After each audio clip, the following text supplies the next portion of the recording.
Bienvenue dans mon bilan 2023 pour tout ce qui concerne mon entreprise et ma vie d'entrepreneur. Normalement, à la fin de chaque année, en tout cas depuis 2021, j'écris un gros article bilan de tout ce qui s'est passé dans mon année, des leçons que je retiens, de mes chiffres que je partage publiquement.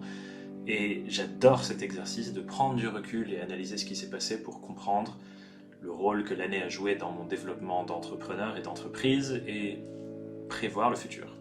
Malheureusement cette année, enfin malheureusement je ne sais pas, mais cette année, j'ai le bras en écharpe. Je viens de faire une opération que je procrastine depuis longtemps et donc je ne peux pas écrire mon classique article qui fait entre 10 et 15 000 mots. Donc à la place, je le fais en vidéo. Dans cette vidéo, donc, on va s'attaquer à mon bilan de l'année 2023. Je vais vous passer plusieurs différents chapitres. Chaque chapitre correspond plus ou moins à une réflexion que j'ai menée sur mon entreprise.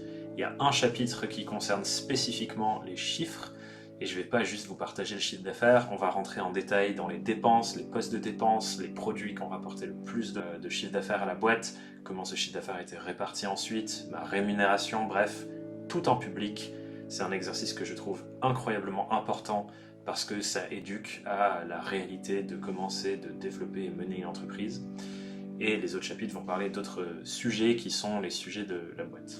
Petite note de contexte avant qu'on démarre et qu'on rentre dans le flux de ça, pour les gens qui ne me connaissent pas, qui me découvrent potentiellement avec cette vidéo.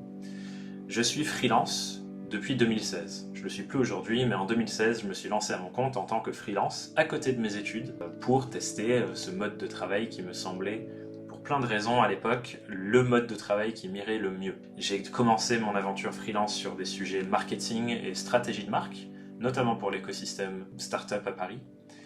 Et en 2019, donc 3 ans après mon lancement, j'ai commencé un projet qui va complètement bouleverser ma carrière. Le projet, c'est un podcast qui s'appelle Young, Wild and Freelance. C'est un des tout premiers podcasts qui existent en France sur le sujet du freelancing, en français en tout cas. Moi, j'écoutais beaucoup de podcasts sur l'entrepreneuriat et le freelancing dans d'autres langues, en Angleterre et aux US, donc en langue anglaise. Et il manquait un truc en France. Et du coup, en 2019, je lance Young, Wild and Freelance, un podcast d'interview sur le freelancing.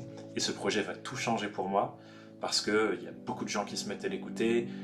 Tout d'un coup, on me demande plein de choses, on me demande des conférences. Ce projet a complètement changé le cours de mon aventure entrepreneuriale. Et c'est notamment ce qui m'a emmené à faire de manière plus sérieuse de l'éducation, de la transmission et de la pédagogie sur les sujets entrepreneuriaux. J'avais commencé à réfléchir à ce sujet en 2018. J'étais un peu tombé là-dedans en commençant à lancer une première formation en ligne.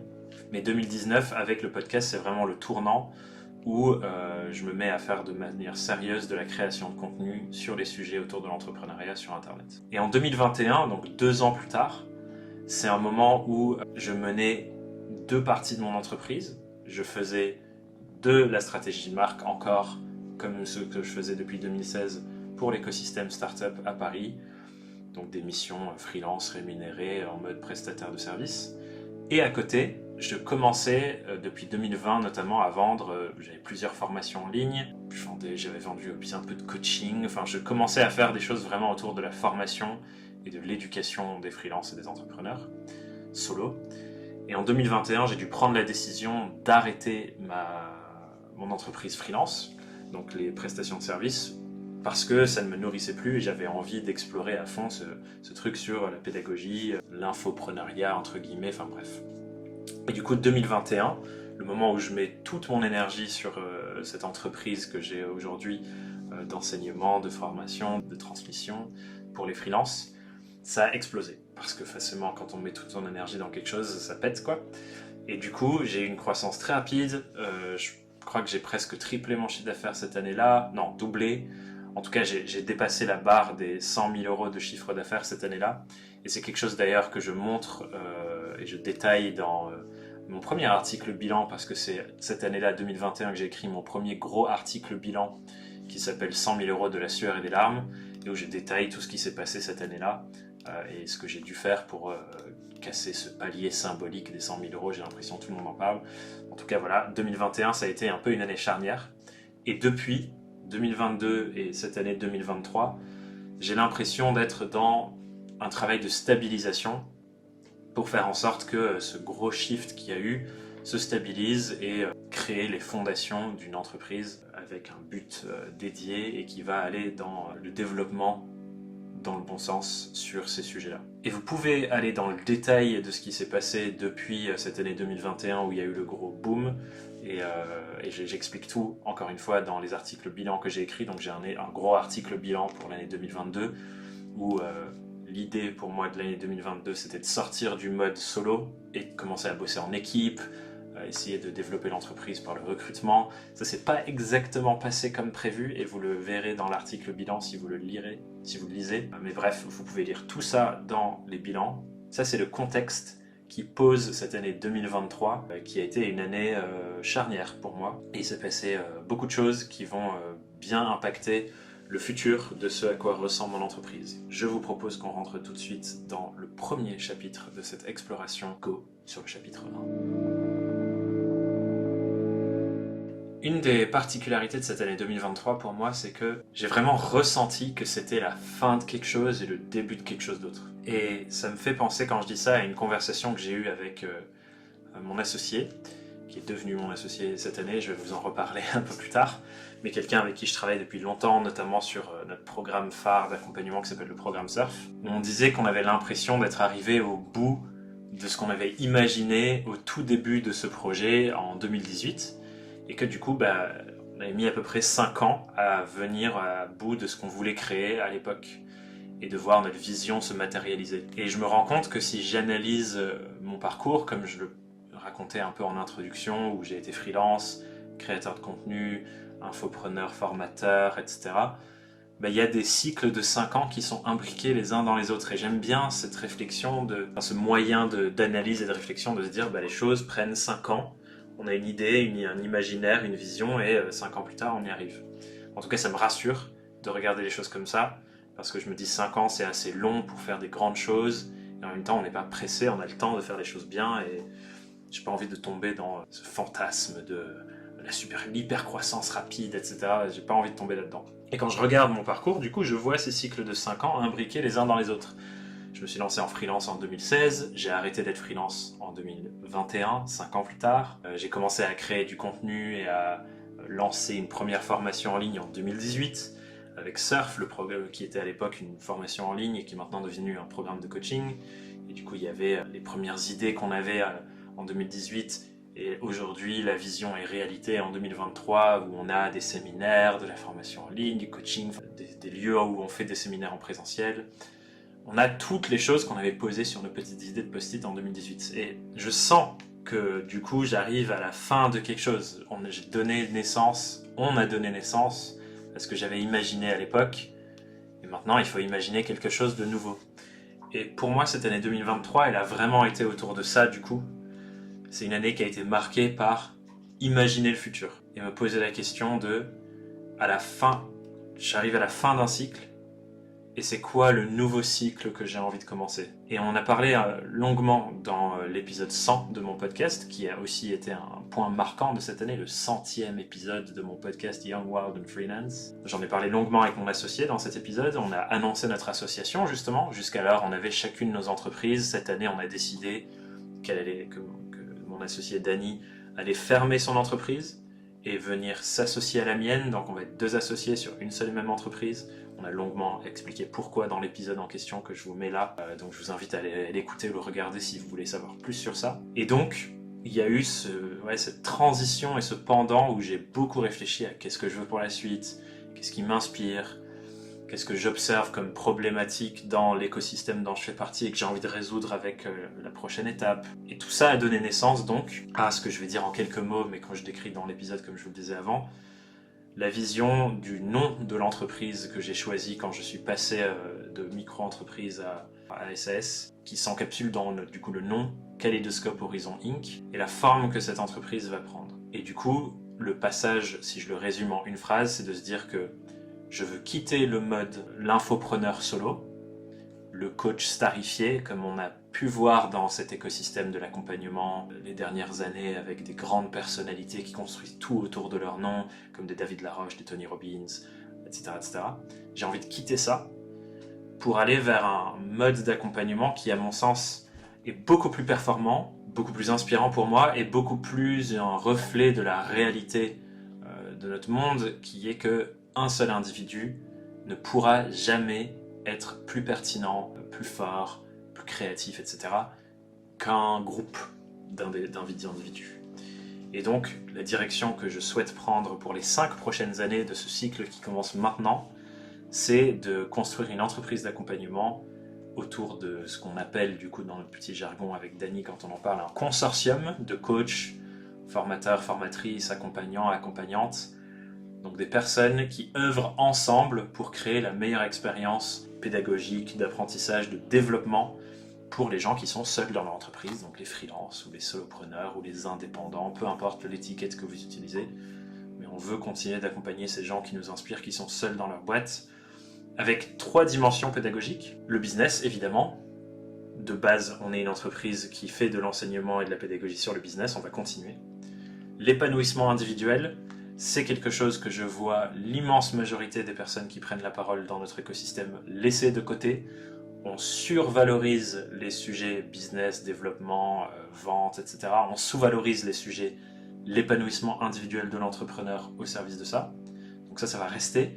La 3e brique, dont absolument personne ne parle dans l'écosystème et qui, je veux faire une pierre centrale dans notre manière d'accompagner, c'est les sujets systémiques. C'est les choses qui dépassent la capacité individuelle d'un entrepreneur à faire la différence. C'est le patriarcat et le féminisme. C'est les enjeux écologiques auxquels notre civilisation se trouve et qui impactent tout le monde. Donc intégrer ça dans la réflexion de comment je mène et je développe une entreprise individuelle qui m'épanouit et qui fait du bien à l'extérieur, à mes clients, à mes parties prenantes, et ainsi de suite. Donc ça, c'est vraiment le futur, et je crois que j'ai mis 1 an, en tout cas une grande majorité de l'année 2023, jusqu'à... ça s'est précisé il y a très peu longtemps, je pense que c'est septembre, ou peut-être octobre, notamment grâce à l'été et ma pause de 1 mois que je prends tous les ans au mois d'août. C'est vraiment là où ça s'est précisé. Et donc cette année, elle a été charnière parce que c'est la fin d'un cycle, le début d'un cycle.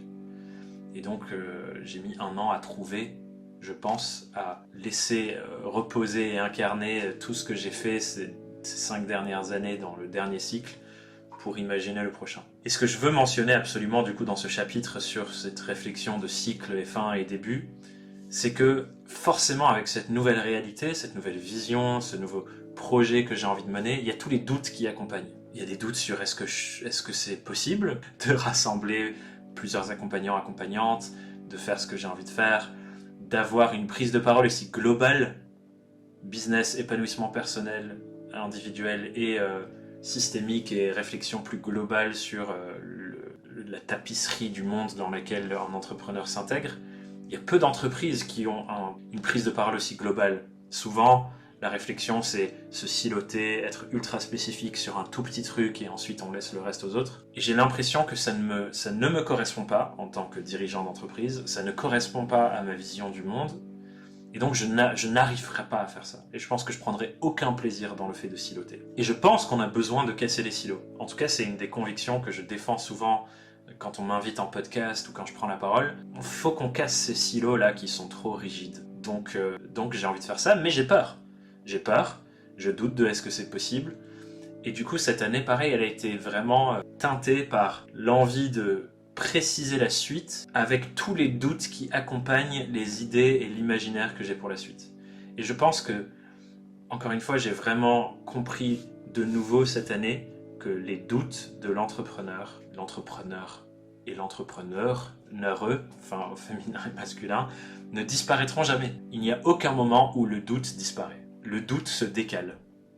Et on est constamment en train, plus on se développe en tant qu'être humain et en tant que personne, plus notre entreprise se développe, plus on est en train de voir de nouveaux doutes.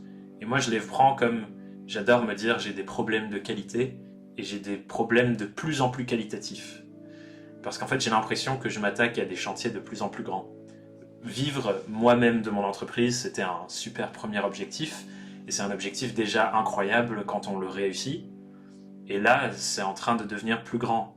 J'ai envie de réussir à structurer et construire une entreprise qui permet aux gens importants pour moi ou qui ont des messages importants à faire transmettre de vivre de cette entreprise aussi. mais c'est déjà le cas, moi et mon associé, on vit à 100% d'une seule entreprise. Et je trouve ça fascinant. Là où à l'époque, j'ai commencé dans ma chambre à vendre les choses pas du tout assez cher pour ce qu'elles valaient. Enfin voilà, j'ai commencé freelance comme beaucoup d'entre vous qui vont certainement écouter ou regarder cette vidéo. Mais voilà, il y a beaucoup de doutes qui accompagnent ce nouveau cycle. Et il y a notamment beaucoup de doutes sur mon rôle. Et je vais en parler plus précisément dans le prochain chapitre sur l'équipe, le management, la structuration de la boîte. Parce que c'est, je pense, le gros truc que j'ai fait cette année, structuration de l'entreprise. Mais il y a des doutes sur mon rôle. C'est quoi le rôle de Thomas Burbidge pour le futur? Ça ne peut pas être le même rôle que dans le passé. Je ne peux pas jouer le même rôle que celui que j'ai joué pour que l'entreprise en arrive jusque-là. Mon rôle doit évoluer. Et ça, c'est un sujet sur lequel j'ai énormément de doutes. Je ne sais pas qui je vais devenir ou qui je dois devenir pour que l'entreprise avance. Je ne sais plus ce qui m'épanouit le plus. Voilà, j'ai l'impression d'avoir perdu beaucoup de repères dans qui je désire être dans cette boîte et qui je dois être pour que la boîte avance. Et est-ce qu'il y a des endroits où ces deux choses se croisent et se réunissent? J'ai peur que non. J'ai l'impression que cette année, j'ai beaucoup joué le rôle que je dois jouer, pas le rôle que je veux jouer. Et donc ça, c'est beaucoup de doutes qui accompagnent ça. Donc je vais traiter ce point. Je propose qu'on entre maintenant dans le chapitre 2 de cette analyse de mon bilan. Juste avant de passer au chapitre 2, je sais que la chose que vous attendez, c'est la partie sur les chiffres, les finances, l'argent, le chiffre d'affaires, etc., etc.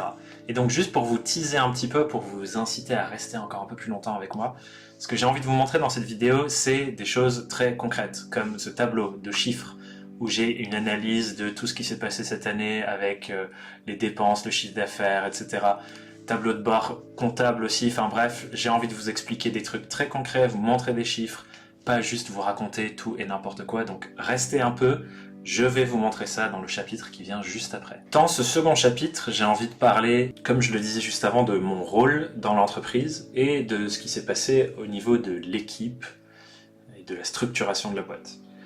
Jusqu'à 2021, même début 2022, j'étais en grande majorité seul dans la boîte. Il y avait deux personnes qui travaillaient beaucoup avec moi, Diane Ataya qui était mon bras droit depuis un moment, et mon associé d'aujourd'hui, Danila Naza, qui travaillait avec moi uniquement sur le programme Surf. Tout le reste, c'était mes propres formations, c'était moi qui faisais tout le reste. Et du coup, à la fin de la grande année 2021 où j'ai une belle structuration, en 2022, je m'étais dit, ok, il faut que je structure l'équipe, il faut que je m'entoure, il faut que je délègue, etc. Et j'avais absolument aucune expérience là-dedans. Et donc je pense que j'ai fait beaucoup d'erreurs sur ce sujet. J'en parle dans mon article bilan 2022, et notamment une des erreurs que j'ai faites, dont je parle dans cet article et que je veux rementionner ici, c'est que mon réflexe premier, c'était de déléguer pour me débarrasser des tâches que je ne voulais pas faire, en me disant que du coup, j'aurais l'espace de me concentrer sur ma zone de génie, ce que j'aime et ce qui me fait du bien. Et ça, c'est un conseil qu'on voit beaucoup sur la délégation, c'est délègue ce que t'aimes pas, concentre-toi sur ce que t'aimes, etc. Ce que j'ai fait. Et à un moment donné, d'ailleurs, l'équipe, elle est montée jusqu'à 7, peut-être 8 personnes, 9 même, je crois, à un moment en 2022. Et le problème de ça, dont je me suis rendu compte, c'était que toutes les choses que j'avais déléguées, et les personnes avec qui je voulais travailler, ne représentaient pas des centres de profit pour l'entreprise, mais des centres de coût. C'est-à-dire que j'étais la seule personne sur laquelle reposait le fait de générer du chiffre d'affaires. Et donc, toutes les charges qui sortaient pour les prestataires, tout le monde était en freelance à cette époque-là, tout l'argent qui devait sortir pour payer les gens qui bossaient, c'était ma responsabilité d'aller générer cet argent-là. Et c'est dur, en fait. Quand tout ça repose sur une personne, et je le raconte dans mon article bilan de l'année 2022, il y a un moment où j'ai craqué, mon système nerveux ne tenait plus, et voilà, c'était la période la plus stressante de ma vie. Je vous laisse aller lire si ça vous intéresse. Et voilà, ça, c'était très intense. Et du coup, ce qui s'est passé là en 2023, c'est déjà que j'ai dû corriger le tir. Donc en début d'année, on avait cette équipe conséquente. Je crois qu'en début d'année, on était peut-être 6, 7. Et du coup, j'ai dû annoncer que on allait arrêter et que j'allais devoir arrêter de bosser avec ces personnes. Et ça, c'était très dur d'ailleurs. Je me souviens à quel point c'était dur pour moi. La manière dont je l'ai géré, c'est que j'étais très transparente dès le début. J'ai dit, ok, au début de l'année, j'ai dit, voilà où on en est. Le prévisionnel nous dit qu'en avril, il n'y a plus d'argent. Ce qui s'était passé, notre entreprise elle est assez saisonnière. On rentre des nouveaux membres dans le programme Surf au mois de juillet. Et donc, de juillet à décembre, il y a des personnes qui payent le programme en 6 fois. Et donc, on a pas mal de trésorerie qui rentre. Donc, on commence l'année avec une belle trésorerie, descend petit à petit. Et en juillet, il y a de nouveau un grand flux. Et donc, le début de l'année, pour 2023 en tout cas, était compliqué parce qu'on avait de la trésor, mais on dépensait plus rapidement l'argent que ce qu'on générait. Et donc, pour ce genre de modèle, il faut avoir une grosse trésor pour maintenir jusqu'à la prochaine grande rentrée d'argent. Ce qui n'allait pas tenir jusqu'à juillet parce que en avril, il n'y avait plus d'argent. Donc la manière dont je l'ai géré, c'est déjà avoir de la visibilité financière, et ça c'est quelque chose que beaucoup de personnes n'ont pas dans leurs entreprises. C'est pas fun d'avoir un prévisionnel et de le mettre à jour et de voir ok à partir de quand est-ce qu'il y aura plus de trésorerie, mais c'est indispensable. On peut s'en sortir quand on est seul et qu'on dépense pas encore beaucoup d'argent, parce qu'on a de grosses marges et on peut juste regarder notre compte bancaire et on sait. Mais quand on commence à être dans un cas comme moi, où l'année dernière on a fait 140 000 euros de chiffre d'affaires je crois, et on a dépensé 130 il me semble, je vais revenir sur les chiffres en détail, mais du coup il y a des sorties d'argent très conséquentes tous les mois, il y a des choses qu'on paye en plusieurs fois, et des fois on oublie, enfin voilà, il faut avoir des documents et des outils qui nous rappellent ça à l'ordre et qui nous permettent de piloter et de prendre des décisions. Et donc j'avais ces outils, et début de l'année je dis à l'équipe, voilà la situation, si à telle date on n'a pas réglé le sujet dans les rentrées d'argent, qui à l'époque dépendait 100% de moi, donc c'était très difficile, je pourrais pas continuer de sortir l'argent et donc de mener les projets que l'on mène avec vous, membres de l'équipe, à partir d'avril. Et donc ce qui s'est passé, c'est que petit à petit, on s'est séparé de la plupart des personnes qui travaillaient avec nous, en très bons termes, parce que notamment tout le monde était au courant de la situation et voulait soutenir la boîte parce que ça se passait bien. Mais du coup, je me suis séparé de la majorité de l'équipe à ce moment-là, et on est revenu à un socle très petit de 3 personnes. 4 personnes. Moi, mon associé, Dany, et c'est à ce moment-là où, à l'époque, Dany, que vous connaissez peut-être sous le nom de Marila Nadza, mais aujourd'hui son prénom c'est Dany, on a décidé qu'elle s'associerait à l'entreprise, et donc elle a commencé à prendre plus de responsabilités d'accompagnement dans tous nos programmes et nos formations, pas juste sur le programme Surf. Donc ça c'était la première grosse décision qui a aspiré une partie d'un centre de profit, c'est-à-dire de délivrer ce qu'on délivre aux clients. Puis j'avais aussi mon alternante que j'ai recrutée en novembre 2022, mais du coup elle est avec nous pendant la prochaine année et demie, 2 années. Il y a eu un moment où je me suis demandé si je devais aussi m'en séparer, mais comme il y avait tout le processus avec le soutien financier de l'État qui soutient pendant 1 an les recrutements en alternance, voilà, il y avait plein de choses en place, c'était un plus gros poids de casser ça, donc on a continué avec Fatim, mon alternante, et je suis ravi de continuer de travailler avec elle. Et donc Fatim travaille sur des sujets marketing, c'est un centre de profit parce que l'idée c'est que le marketing génère des ventes qui permettent d'avoir le chiffre d'affaires de refinancer ce poste. Et c'est tout. Et j'ai une personne qui nous apporte du soutien sur la dimension finance, donc qui gère la conformité comptable, s'il y a des pièces manquantes, c'est elle qui pilote ça.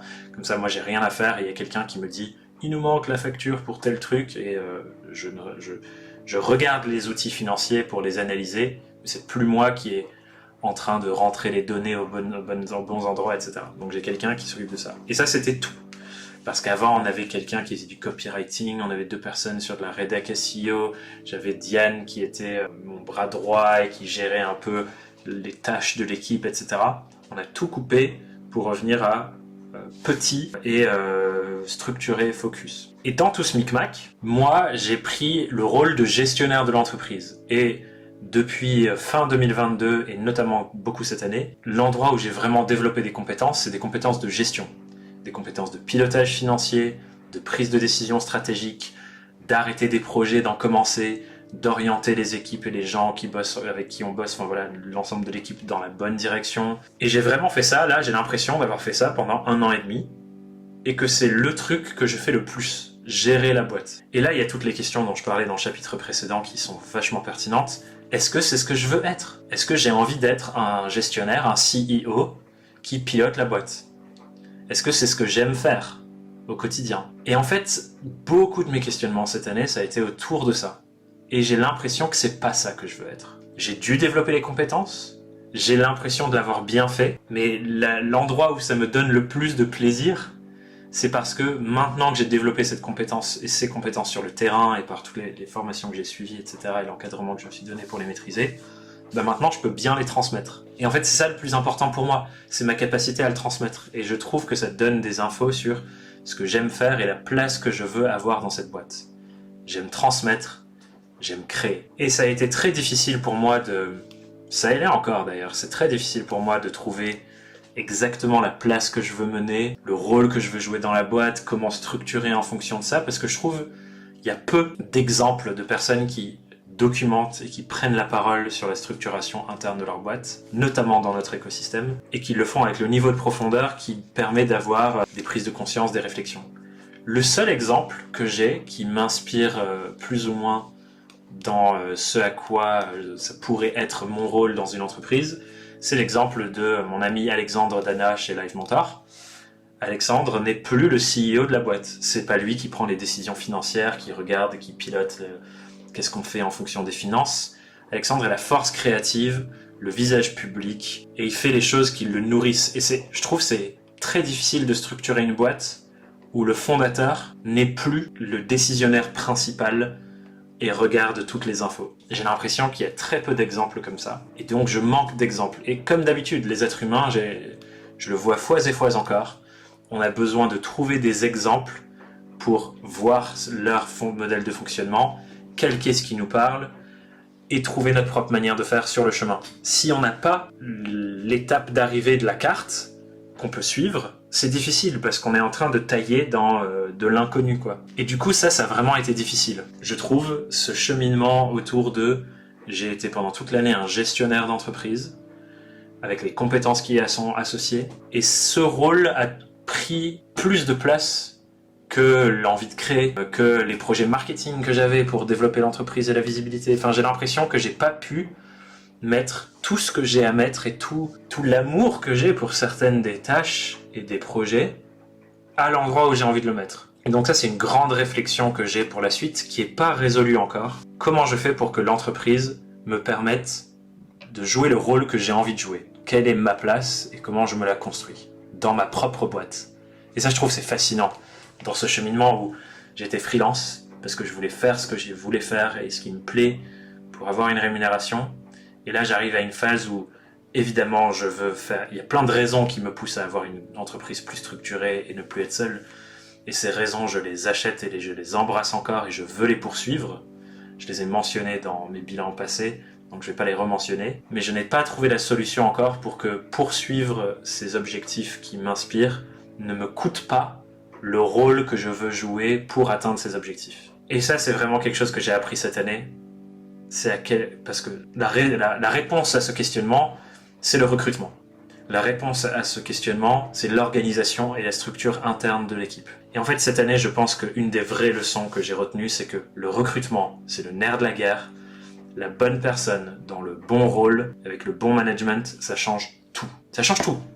La réalité d'une entreprise peut complètement basculer d'un jour à l'autre si on a la bonne personne au bon endroit. Donc il faut définir c'est quoi les bons endroits pour lesquels on cherche des personnes, structuration interne de l'équipe. Et quand on a défini le bon endroit, on doit trouver la bonne personne pour cet endroit. Cette année, j'ai pris conscience sur ce sujet du recrutement d'un biais que j'ai. Je sais pas si je le mentionnais dans mon bilan de l'année dernière, c'est possible. Mais cette année, ça s'est renforcé parce que quand j'ai eu des discussions avec des gens pour potentiellement les intégrer à l'équipe, j'ai vraiment mis de la conscience sur ce biais dans mon processus de recrutement, qui a été de me dire, j'ai d'un côté Thomas, le formateur, le coach, qui a envie d'aider des personnes avec beaucoup de potentiel à l'exprimer, et il y a Thomas, le fondateur et le gestionnaire d'entreprise, qui a besoin de personnes qui gèrent déjà incroyablement bien leur sujet, et c'est ces personnes dont il faut que je m'entoure. Le formateur ne doit pas faire le recrutement. Le coach ne doit pas faire les rendez-vous de recrutement. Et j'ai presque besoin de me scinder en deux, parce que quand je recrute, j'ai ce biais du formateur, du coach, de l'accompagnant, qui a envie de prendre des gens juniors et de les aider à se développer. Et je ne peux pas faire ça quand je recrute. Je ne peux pas faire ça, parce que sinon je me recrée du travail de coaching et de formation mais pas rémunéré, mais où je paye pour former les gens. Donc ça a été une prise de conscience hyper intéressante qui a continué de cheminer cette année. Et un grand truc qui a beaucoup basculé pendant 2023, c'est mon rapport au management avec les équipes. Je crois que le fait de baigner dans un univers autour de l'infopreneuriat, de l'entreprise en ligne, etc., il y a un biais dans cet écosystème à chercher ce qui scale, c'est-à-dire les choses qu'on peut dupliquer et qui ne nous coûtent pas plus en termes de temps, ressources et ainsi de suite. Et donc je crois que j'ai eu le fantasme de créer une équipe où tout le monde est en remote. J'habite au fin fond de la campagne en Corrèze. Donc je vois jamais quasiment les gens avec qui je travaille, mis à part mon associé qui vit avec moi. On est en coloc et une de mes colocs c'est mon associé. Les autres personnes, je les vois quasiment jamais dans l'année. Et je crois que j'ai eu le fantasme d'une équipe 100% remote où on communique seulement en asynchrone, c'est-à-dire que on fait pas d'appel, genre on a un outil avec les tâches et tout est clair et tout le monde s'en empare. Ça c'est déjà possible que, à mon sens, avec des profils seniors, donc des gens qui maîtrisent leur sujet, qui n'ont pas besoin de parler pendant 20 heures des trucs et qui dérouillent, qui passent à l'action, ce qui n'est pas mon cas. Et c'est possible que, je pense, après qu'on ait appris des structures de management plus directes. Et du coup, je pense que ce fantasme m'a fait retarder le fait d'embrasser le rôle de manager que je crois ne pas vouloir, mais que je dois intégrer dans ma manière de gérer pour aller vers le futur que je veux. Et je pense, comme d'habitude, c'est très facile pour moi d'avoir la vision de ce que je veux dans le futur, mais j'essaye souvent d'aller plus vite que la musique. Et ça, c'est prise de conscience. Comme d'habitude, la connaissance de soi est au service de mieux développer son entreprise. Ça nous aide en tout cas à mieux faire les choses. Et je vois ce truc régulièrement chez moi. J'arrive à très bien voir le futur, je sais à quoi je veux que ça ressemble dans 5-10 ans, et j'essaye d'aller trop vite. Et là, du coup, mon rapport au management a beaucoup changé, notamment grâce au fait d'avoir Fatim avec moi en alternance, qui est un profil du coup junior, qui est en apprentissage, qui doit développer les compétences pour bien exécuter son rôle. Et il y a vraiment eu un avant et un après, quand on a décidé de faire 2 rendez-vous hebdomadaires de management. Avant, j'essayais de faire un rendez-vous avec tout le monde, qui durait 1 heure, où on définissait les priorités de la semaine, et ensuite, ciao, moi je vais faire mon taf et tout le monde se démerde. Je me suis rendu compte pour plein de raisons que ça ne fonctionnait pas parfaitement, en tout cas à la hauteur de mes espérances. Et du coup, j'ai enfin implémenté cette année le truc que j'entends le plus sur le management, qui est un rendez-vous hebdomadaire avec chaque membre de l'équipe pendant 1 heure pour faire le point, définir la to-do et répondre aux potentiels sujets auxquels il faut répondre. Et depuis que je fais ça, il y a vraiment un avant et un après. Tout est plus fluide, l'information circule mieux, on est plus aligné sur les choses et on avance plus vite. Donc ça a tout changé d'avoir ce rendez-vous individuel en début de semaine avec chaque membre de l'équipe. C'est fascinant, ça change tout. Et des fois ils sont plus longs, des fois ils sont plus courts quand on n'a pas de choses à se dire, mais c'est toujours là. Et avec mon alternante, j'ai un second rendez-vous en fin de semaine qui est dédié à 100% à la formation. Donc toute la semaine elle bosse sur ces sujets et on se retrouve en fin de semaine le vendredi et c'est 1 heure et je suis 100% dédié à l'aider à progresser. Et ça aussi, ça a été quelque chose qui a fait une grande différence parce que ça a largement accéléré son cycle d'apprentissage de compétences pour les mettre en œuvre. Là où si on n'avait pas ça, je pense que ça aurait pris beaucoup plus longtemps. Et ça, c'est quelque chose que je trouve très important du coup pour les profils juniors que j'ai appris cette année, c'est il y a des rendez-vous pour le taf, pour structurer ce qu'on fait, et il y a des rendez-vous où on oublie les tâches et c'est juste comment je t'aide. Et le but, c'est former. Et ça a fait une grande différence. Et c'est quelque chose que je veux emmener en 2024, ce rapport au management où j'accepte que les choses prennent du temps, que je dois avoir ces rendez-vous et que je ne peux pas scale le management. Je dois parler individuellement avec chaque personne. On arrive à la fin de ce chapitre 2. Cette vidéo va certainement être un peu longue à cause de ce chapitre, mais pour moi, c'est le game changer. Et c'est le sujet dans lequel je suis le plus dans ma boîte. Structure interne, ma place et mon rôle, management des équipes. Je sens que c'est le sujet qui peut tout changer pour moi. Si je gère bien ce truc et que je trouve la bonne recette, je pense que c'est grâce à ça qu'on pourra de nouveau avoir une année où on va chercher des niveaux de chiffre d'affaires qu'on n'a pas eu pour l'instant. Parce que depuis 2021, vous allez le voir dans mes bilans chiffrés qui arrivent dans le chapitre juste après, dans quelques secondes, c'est assez stable. Et je sens qu'on arrive à l'aube d'un potentiel repassage à l'échelle. On va passer à une autre réalité, mais ça va dépendre de l'équipe en place. C'est sûr et certain que ça va dépendre de l'équipe en place. Et pour ça, il y a des nouveautés en 2024. Mais avant d'annoncer les nouveautés, notamment au niveau de l'équipe en 2024, place au chapitre 3, les chiffres en détail de l'entreprise cette année. C'est parti. Venons-en au chapitre que je sais vous intéresse le plus, en tout cas qui génère potentiellement le plus de curiosité et de questionnement, c'est le chapitre sur les chiffres. Et dans ce chapitre sur les chiffres, j'ai envie d'aller plus loin que ce que la majorité des gens font quand ils font des bilans chiffrés, et de vous montrer vraiment les coulisses de comment est-ce qu'on gère le suivi financier, parce que c'est un sujet quand on a une entreprise plus développée en SaaS comme la mienne, avec de l'argent qui rentre, qui sort de plein d'endroits. Ce que ça veut dire, les chiffres, une analyse, donc les compréhensions que j'ai de ce qui se passe, et les problèmes qui sont associés, donc l'argent qui rentre, l'argent qui sort, d'où ça sort, etc. Alors, bref, on va tout voir. Première info que je peux vous donner de base, parce que c'est celle que je sais être la plus intéressante, c'est le chiffre d'affaires. En 2023, nous avons fait un chiffre d'affaires de environ 150 000 €. C'est évidemment un chiffre d'affaires hors taxe, parce que ça ne sert à rien de parler en TTC. L'année dernière, pour info, on a fait un chiffre d'affaires de 146 000 €. Le problème avec ce chiffre, déjà, je peux vous parler déjà des premiers problèmes qu'on a, c'est que je suis pas certain de ce que j'avance quand je dis qu'on a fait un chiffre d'affaires de 150 000 € hors taxe. Là, au moment où j'enregistre cette vidéo, nous sommes le 30 décembre. Dans les outils de suivi que j'ai à ma disposition pour savoir les chiffres de l'entreprise, les chiffres sont pas pareils partout, parce qu'ils sont imparfaits, et les outils de suivi, il y a différentes choses qui font qu'on n'a pas les chiffres officiels finaux avant telle ou telle date, quoi. Pour l'instant, du coup, je vais vous montrer la réalité actuelle, mais mon estimation, c'est qu'on va arriver à peu près 150 000 € de chiffre d'affaires à la fin de l'année. Avant de vous montrer du coup les coulisses du suivi, ce que je voulais vous dire, c'est que, comme je le disais en intro, depuis 2021, mon entreprise n'est pas en croissance incroyable, on est plutôt en stabilisation. J'ai fait à peu près 100 000 € de chiffre d'affaires en 2021, à peu près 146 000 € de chiffre d'affaires en 2022, ce qui est déjà quand même une belle progression. Je crois que c'était pas 100 000 en 2021, mais 110 000 ou un truc comme ça, bref, c'était à 10 000 € près. Donc on a quand même une belle croissance en 2022. Cette année 2023, croissance plus lente, mais par contre, un des points qui est hyper important à souligner pour moi, c'est que en 2022, j'ai eu un énorme projet en collaboration B2B où on a facturé pour un seul projet 35 000 €. Et cette année, je n'ai pas eu ce projet. Donc j'ai pas eu une entrée d'argent de 35 000 € tout d'un coup. Mais on a quand même augmenté le chiffre d'affaires sans avoir ce gros projet-là. Donc pour moi, c'est une belle victoire. Même s'il n'y a pas une croissance incroyable, déjà la stabilisation d'une année sur l'autre, c'est déjà une victoire de base.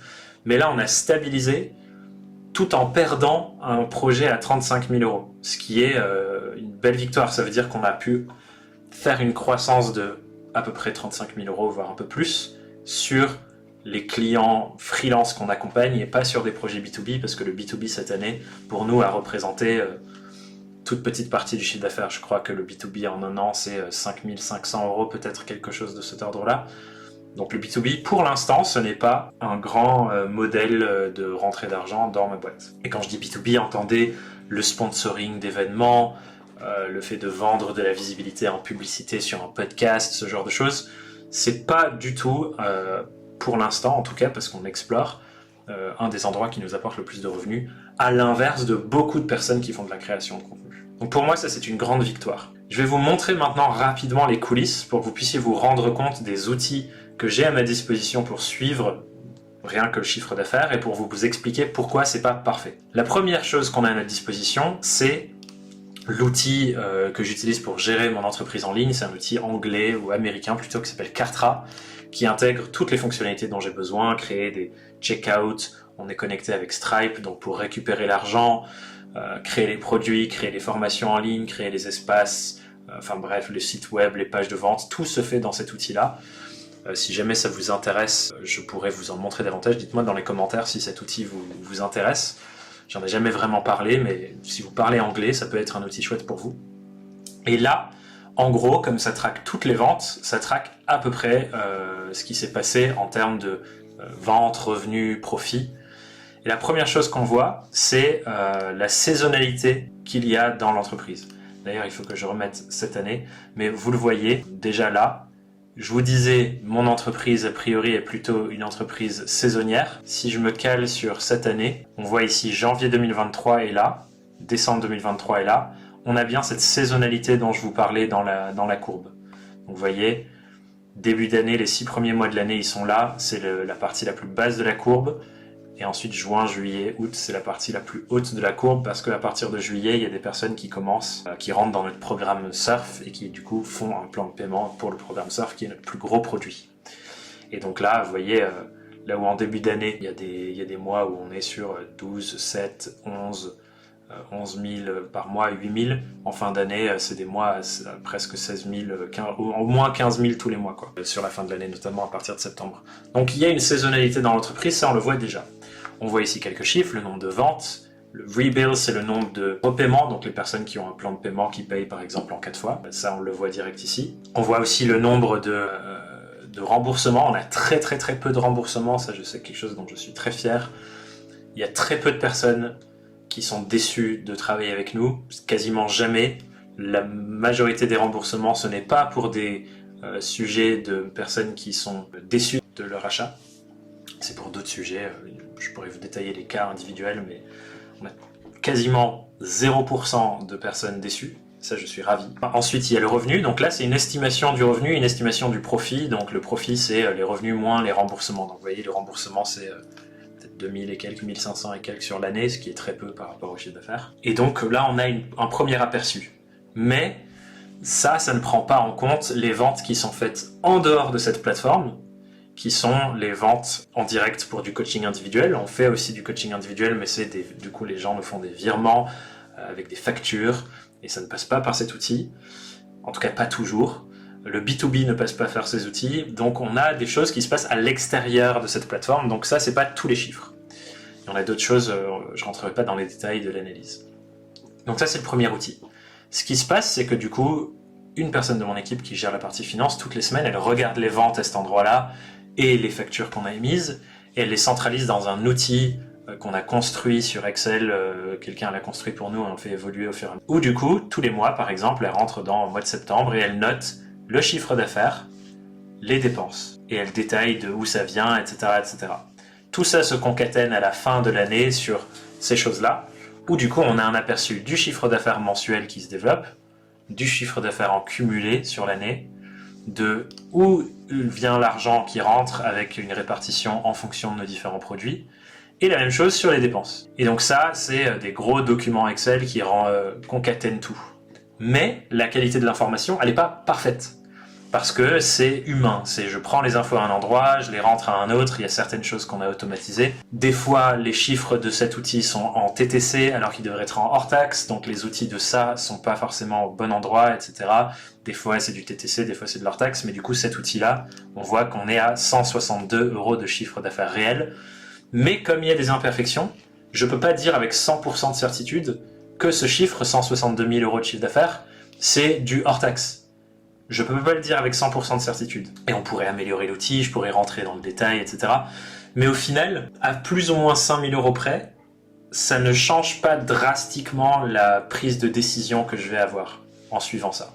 Et je vais vous expliquer un peu plus ça derrière. Mais ça, c'est hyper intéressant. Du coup, je suis pas à 100% sûr de ces chiffres. Tout comme je suis pas à 1000% sûr de ces chiffres-là. C'est un ordre d'idées.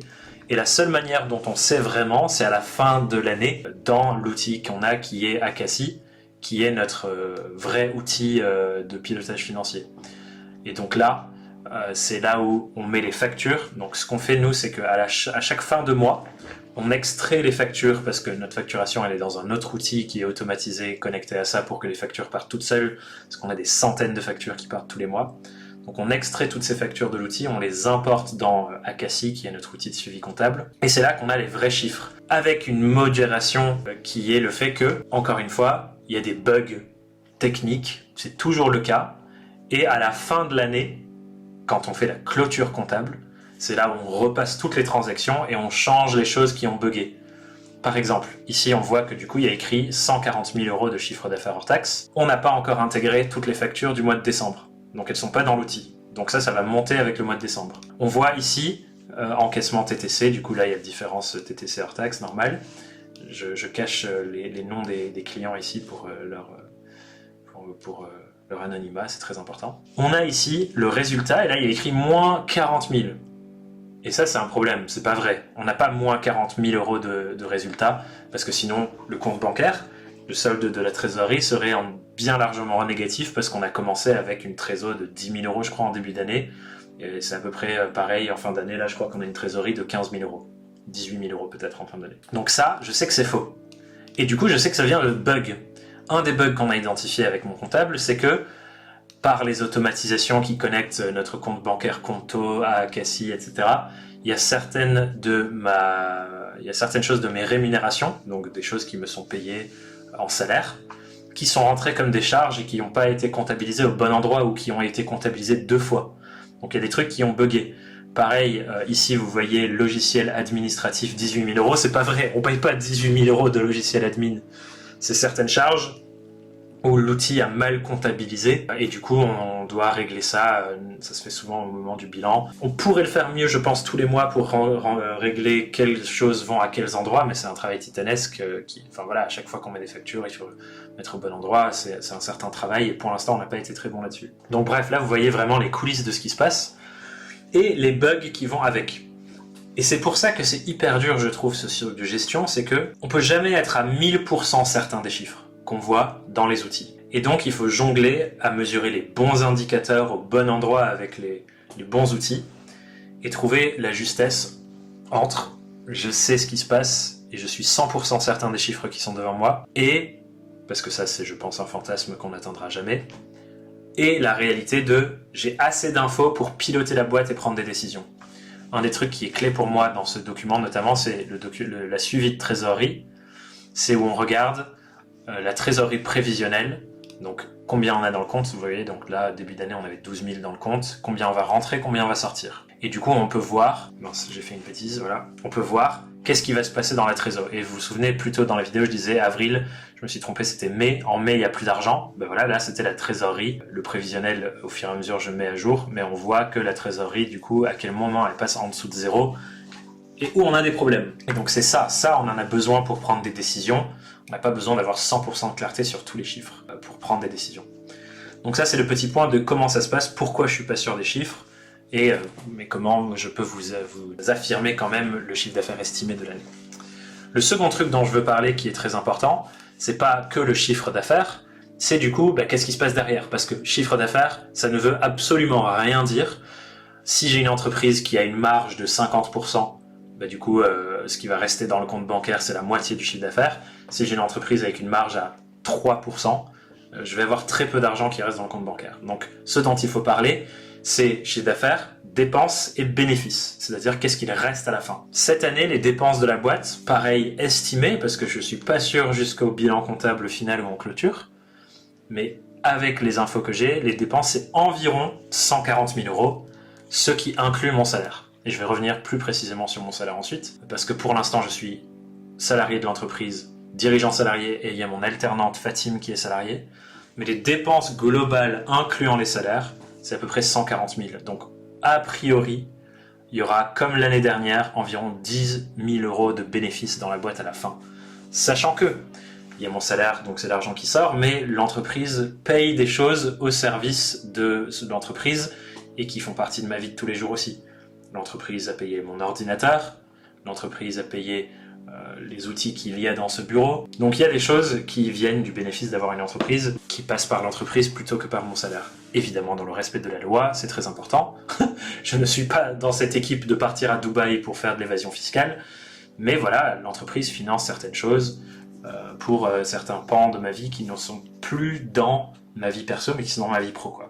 Là où avant, en micro-entreprise, tout vient de ma poche. Si je décortique les dépenses, il y a à peu près la moitié des 140 000 euros qui sont purement, voire un peu plus peut-être que 50%, mais c'est dans ces eaux-là parce que j'ai pas les chiffres officiels et finales, qui sont de la presta. C'est les salaires, les gens qui bossent avec et pour moi, donc les équipes qu'on fait venir, etc. Les gens qui ont fait des choses one-shot, donc quasiment la moitié, donc 70, peut-être 80 000 euros sur l'année, c'est de la presta. La presta la plus globale, c'est celle de mon associé qui pour l'instant a son entreprise et on gravite vers une association. Elle a encore quelques missions à côté, et on va vers le fait qu'elle soit associée de la boîte, et c'est ce qui va se passer début 2024. Mais du coup, une grande partie de la presta, c'est sa rémunération à elle, qui est en presta pour le moment. Phase de transition. La deuxième chose, c'est les lieux de séminaire. C'est le deuxième plus gros poste de dépense, et je pense que c'est 20 à 25% des charges restantes. Donc vous voyez, entre les prestats, donc les personnes qui bossent, et les lieux qu'on réserve et toute la logistique autour de nos séminaires, parce qu'on fait 5 séminaires dans l'année, rien que ces 2 postes de dépenses, ça fait presque l'entièreté des dépenses de la boîte. Les lieux de séminaire, c'est donc à peu près 20%. Il y a un de nos séminaires notamment, où les dépenses, rien que pour le lieu et l'équipe technique, c'est notre séminaire en ligne, Excellence Marketing Indépendant, c'est 17 000 €, je crois. Ça, c'est sans parler des speakers, de la bouffe, etc. Donc, toutes les charges pour ce séminaire-là, je pense que c'est aux alentours de 25 000 € à peu près. Et ensuite, il y a mon salaire. De manière très claire, je vous le dis, je finis l'année avec un salaire à 1 800 € net pour moi dans ma poche, qui coûte 3 500 € à la boîte. Parce que je suis en SAS et que du coup, c'est optimisé plutôt pour une rémunération en dividende. L'année dernière, je me suis rémunéré 5 000 € en dividende, je crois. Et le salaire, ça coûte cher. Mais je veux optimiser pour n'avoir besoin que d'un faible salaire. J'ai pas un mode de vie de dingo, j'ai pas une Lamborghini, j'ai pas tout ça. J'ai un mode de vie très simple. Et 1 800 € pour l'instant, ça me suffit en tant que salaire. J'ai commencé l'année à 1 500 net. Et progressivement, je suis monté jusqu'à 1 800. Donc mon salaire est humble à 1 800 €. Mais ça coûte 3 500 € la boîte de me verser 1 800 €. Donc voilà, ça c'est le petit point dépenses. Et ensuite, il y a les outils, il y a tout ça. Mais globalement, les dépenses de la boîte, c'est les prestats et les lieux de séminaire. Et d'ailleurs, ce qui est intéressant, c'est que quand je fais cette analyse des coûts, ce n'est pas une entreprise, ce n'est pas un infobusiness. Je ne dirige pas une entreprise d'infopreneuriat et d'infobusiness. Je dirige une entreprise de coaching et de séminaire plutôt. Parce que j'ai des prestats qui interviennent pour délivrer du coaching. Moi j'en fais, mais mon associé payé en prestat le fait aussi. Et associé pour l'instant, c'est dans les mots plus que dans la forme juridique. Et on paye des lieux de séminaire pour organiser des séminaires, donc on a tout un pan logistique qui contribue à nos dépenses. Et ensuite, on a aussi des dépenses liées à la création de contenu. On a notamment fait un nouveau documentaire sur l'entrepreneuriat cette année. Je crois que le budget c'était à peu près 10 000 € pour ce documentaire. Donc ça aussi, c'est sur 140 000 €, c'est 8% peut-être, juste le projet du documentaire. Donc vous voyez, on n'est pas un infobusiness en fait. Et ça, je m'en suis vraiment rendu compte cette année. Je me suis dit, ok, je suis plus le solopreneur, infopreneur. On est une entreprise qui fait des séminaires. Et d'ailleurs, des putains de bons séminaires de qualité. Je suis vraiment fier. Et ça, je vois que c'est une de nos forces. Les séminaires qu'on organise, les gens qui viennent ont un niveau de connexion que même moi je ne retrouve pas ailleurs. Et j'ai payé en 2022 très cher pour aller dans un mastermind, je fais pas mal de réunions et de choses avec d'autres entrepreneurs. Donc c'est pas organisé par moi et par mon équipe et nous. Et je suis frustré à chaque fois parce que j'ai l'impression qu'il n'y a pas le niveau de connexion que nos clients vivent avec nous en séminaire. Et je me rends vraiment compte de la qualité de ce qu'on apporte pour connecter les gens et qu'il y ait tout de suite de la vulnérabilité, de l'authenticité, qu'il y ait des vraies choses qui se passent dans ces rencontres. Et c'est hyper intéressant, je trouve, de faire cette analyse de coût, de voir où va l'argent, parce qu'en fonction de comment on dépense l'argent et des niveaux de marge, ça définit qui on est en tant que boîte, plus que ce qu'on dit être. Donc ça, j'ai trouvé ça vachement intéressant. Et ensuite, en termes de répartition du chiffre d'affaires, je vous disais qu'on était saisonnier par rapport au programme Surf, et ce n'est pas une surprise. Notre programme Surf, c'est 60% des revenus de la boîte. Donc sur 150 000, c'est peut-être 100 000 €, je pense. J'ai pas les chiffres exacts encore une fois, mais c'est 60% du revenu sur notre programme d'accompagnement phare sur 2 années. Puis, c'est notre communauté, des personnes qui ont un abonnement à notre communauté en ligne où on fait de l'accompagnement toutes les semaines avec mon associé, donc on est tout le temps présent dans cette communauté où c'est à peu près 15%. Et ensuite, je crois à peu près 10%, c'est la nouvelle formation en ligne qu'on a lancée cette année. Là, la méthode prospection consentie, où on a mélangé culture du consentement et prospection, c'est à peu près 10%. Et encore une fois, là, ce qui me vient, c'est qu'il y a presque un Pareto, un 80-20 sur on a un produit qui nous apporte la majorité de notre rémunération et une partie de moi qui se dit peut-être qu'en fait je devrais couper tout le reste et me focaliser à 100% sur ce produit-là pour faire en sorte qu'il grossisse. C'est une réflexion intéressante. Peut-être que je ferai ça, je ne sais pas. En tout cas, voici du coup l'analyse financière, budgétaire de cette année. Je trouve ça vachement intéressant de regarder ces infos et de les partager. J'espère que ça vous plaît, que je les partage publiquement, parce que c'est quelque chose que très peu de gens font au final, de partager avec autant de détails dans les outils, etc., les chiffres. Donc si ça vous a plu, n'hésitez pas à le dire. Et pour conclure cette vidéo, j'ai un dernier petit mot d'analyse de bilan et de préparation 2024. Ne le loupez pas parce que c'est le nerf de la guerre. Donc on passe au dernier chapitre, le chapitre 4 de cette vidéo bilan. Chapitre 4 de cette petite analyse et de ce bilan de mon entreprise en 2023. Je vais faire court, c'est promis, mais j'ai envie de vous parler d'un sujet qui est hyper important, qui est l'équation que j'essaye de résoudre depuis 2 ans, qui est notre système de distribution, notre système marketing. Qu'est-ce que c'est un système de distribution? C'est comment on fait pour que les gens avec qui on veut être en lien, nos clients cibles, soient au courant de ce qu'on propose et puissent passer de « je suis pas au courant » à potentiellement acheter. Et ce truc-là, c'est une équation qui est complexe pour moi parce que toute la complexité de mon entreprise, c'est à la fois une de ses forces à mon entreprise et en même temps un truc complexe, c'est qu'on a plein de produits. Si je liste les différents produits qu'on vend, je pense qu'il y en a 12 différents, ce qui est beaucoup. La grande majorité des business qui ressemblent aux nôtres ont peu de produits et ont bien travaillé sur le fait de toucher plus de gens, développer leur visibilité et faire en sorte qu'il y ait ces gens qui achètent ensuite le produit. Et ça rend beaucoup de complexité. Et en même temps, c'est une force. Vous l'avez peut-être vu quand j'ai affiché les chiffres tout à l'heure. Il y a un indicateur qu'on suit et qui est très parlant dans toute entreprise, mais notamment dans la nôtre, qui est ce qu'on appelle la lifetime value, c'est-à-dire la moyenne de ce qu'un client va investir auprès de nous dans le temps que ce client passe avec nous. Et cette lifetime value, on la mesure à 2 endroits. On la mesure sur le nombre de prospects qu'on a, donc de leads, de personnes dans notre newsletter. Globalement, c'est comme ça que c'est mesuré. Donc en gros, on prend le nombre de personnes dans la newsletter divisé par le nombre de ventes totales et ça nous donne à peu près le panier moyen d'achat et la lifetime value, parce que du coup, on fait ça sur l'entièreté de la vie d'un prospect entre son inscription et son désinscription.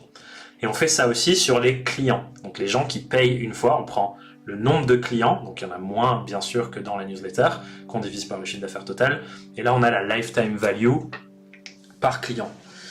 Et par rapport aux normes de l'écosystème et du marché dans lequel je m'insère, parce que je discute beaucoup avec les gens comme moi, on est au-delà de la moyenne. On a une lifetime value prospect d'à peu près 75 €. Donc un inscrit à la newsletter nous ramène en moyenne 75 €, ce qui est énorme. Et parce qu'on a une liste mail qui est petite finalement par rapport à d'autres personnes aussi, parce qu'on a optimisé pour une personne qui rentre dans l'écosystème, on a envie qu'elle reste pendant un moment, et d'où le fait d'avoir plein de produits. Et la lifetime value par client, et ça je m'en suis rendu compte tout à l'heure parce que j'avais pas fait l'analyse encore, la lifetime value par client, cette année en tout cas, elle est à presque 700 €. Ce qui me semble absolument délirant, une lifetime value à peu près 700 €. Ça veut dire que quelqu'un qui décide de s'engager financièrement et travailler avec nous, en moyenne, va investir à peu près 700 € dans l'écosystème des produits qu'on propose. Donc, c'est ça qui est hyper intéressant et complexe avec là où mon entreprise en est en cette fin 2023, c'est qu'on a plein de produits, donc on peut accompagner les mêmes personnes pendant longtemps et vraiment les aider à structurer leur entreprise sur plein de sujets. Et en même temps, le fait d'avoir autant de produits, ça rend le système marketing et le système de distribution très complexe et pas évident. Parce qu'en fait, on a trop de produits par rapport à l'énergie, historiquement en tout cas, que je peux investir, parce que c'est moi qui faisais tout le marketing, mais maintenant que moi, l'équipe marketing, on investit. On a trop de produits par rapport à l'énergie qu'on peut investir, et par rapport même juste à la place disponible dans notre communication. On peut pas vendre tout le temps, c'est pas bien de vendre tout le temps, c'est pas mon désir de vendre tout le temps, moi j'ai toujours cette réflexion, je veux que mon marketing soit le plus généreux possible et donne beaucoup plus qu'on ne demande en retour. Donc je peux pas vendre tout le temps, et donc il n'y a pas de place dans notre com pour parler de tout ce qu'on a à vendre et de tout ce qu'on propose, sachant que tous les outils et tous les produits à chaque fois, tout le monde est vraiment satisfait. Donc il y a ce truc et c'est ce qui se passe depuis 2 ans, on est dans une phase complexe où on a plein de chouettes offres, mais on n'a pas réussi à structurer le système de distribution qui nous permet de vendre ça à l'échelle de ce qu'on aimerait le vendre. Une réflexion complexe, c'est ça dans lequel je suis depuis 2 ans et qui est une nouvelle fois la priorité de l'année 2024. C'est résoudre cette équation tout en passant à la nouvelle échelle de la nouvelle vision avec pas Thomas Burbidge mais Kaleidoscope Horizon. Je vais vous partager mes hypothèses pour résoudre ce projet que j'ai déjà commencé à tester en 2023. J'ai appris plein de choses, beaucoup de mes tests n'ont pas été concluants, mais du coup, on continue, prochaine hypothèse pour l'année prochaine. Il y a 2 sujets qui me semblent être clés pour résoudre cette équation. La première, c'est des modèles plus automatisés, avec par exemple des boucles mail, avec de la vraie segmentation dans la newsletter, où on apporte de la valeur aux bonnes personnes au bon moment, avec les bons produits qu'on leur propose par rapport à où ils en sont vraiment. Donc ça, c'est quelque chose qu'on n'a pas encore craqué, mais sur lequel je suis en train de travailler, avec certainement de la publicité en amont. On n'a jamais vraiment investi massivement dans de la publicité pour que les gens nous connaissent autrement que par le bouche à oreille. Donc clairement, ça va certainement être un sujet, la pub, pour cette année, d'y aller un cran plus loin. On a fait plein de tests cette année, mais il y a plein de choses à faire pour aller encore un cran plus loin. Et l'autre sujet, c'est que cette année, j'ai testé de ne plus être la personne qui vend en appel de vente, notamment sur nos produits plus conséquents comme le séminaire Excellence Marketing Indépendant. Ce n'est pas moi qui ai fait les appels de vente. Et j'ai toujours été un peu... Je savais pas trop ce que je pensais de... Il y a tout un truc dans le monde de la formation en ligne qui s'appelle le closing. Donc il y a des commerciaux qui closent les gens et font la vente au final. Souvent, ces gens en plus étaient rémunérés à la commission, et je me dis ça biaise complètement le rapport, parce que des fois pour moi une vente réussie c'est dire non, c'est pas le bon produit pour toi. Quand on est uniquement rémunéré à la commission, il y a un biais où on veut tout le temps que la personne dise oui, parce que sinon on n'est pas payé. Donc ça, je ne voulais pas toucher ça d'un bâton, je voulais rester loin de ce truc là. Mais cette année j'ai testé d'avoir des personnes qui étaient des anciens clients, donc ont déjà vécu l'expérience de ce que c'est nos séminaires, nos programmes, etc., et que ce soit les anciens clients qui fassent les appels de vente. Et je suis assez satisfait. Je suis assez satisfait de ce que ça a rendu. Et donc ça, je pense, c'est quelque chose que je vais tester à plus large échelle en 2024, d'avoir du coup du closing avec des gens qui connaissent nos produits de l'intérieur. Voilà pour ce dernier chapitre marketing, je vais m'en tenir là. J'espère que cette édition 2023 de mon bilan t'a plu. Si jamais t'as lu les éditions précédentes 2021-2022, n'hésite pas à me le dire dans les commentaires, et surtout si tu kiffes ce genre de vidéo, j'ai envie de faire beaucoup plus souvent en 2024, peut-être tous les trimestres, j'aimerais bien faire un bilan tous les trimestres. Si ça te plaît, pareil, dis-le moi dans les commentaires si tu voudrais que je fasse ça plus souvent, et abonne-toi à la chaîne pour ne rien manquer. J'espère que tu as appris plein de bonnes choses, que ça t'a peut-être inspiré à faire de la même, et on se retrouve début 2024 pour tout déchirer ensemble. Prends soin de toi, et à tout bientôt. Ciao.